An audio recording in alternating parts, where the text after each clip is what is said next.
পাকিস্তানের উত্তর পশ্চিমাঞ্চলে বিশাল স্বর্ণের খনির সন্ধান। নজর পড়েছে অস্ট্রেলিয়া কানাডা কোম্পানি। প্রধানমন্ত্রীর নির্দেশ পেলেই শুরু হবে উত্তোলন।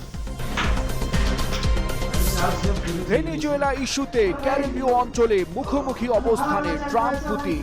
মাদুরোর বিরুদ্ধে মার্কিন হস্তক্ষেপ বরদাস্ত করবে না ক্রেমলিন, কঠিন হুঁশিয়ারি মস্কোর। যুক্তরাষ্ট্রের পর এবার পারমাণবিক অস্ত্রের পরীক্ষা চালাতে যাচ্ছে রাশিয়া। নতুন পারমাণবিক প্রতিযোগিতার দোরগোড়ায় দাঁড়িয়ে আছে বিশ্ব, বলছেন বিশ্লেষকরা। ইতিহাস গড়ে নিউ ইয়র্কের প্রথম মুসলিম মেয়র মামদানি। জিরো থেকে হিরো বনে যাওয়া মেয়রকে সাবেক প্রেসিডেন্ট বারাক ওবামার সঙ্গে তুলনা করছেন ভক্তরা। নতুন যুগের আভাস।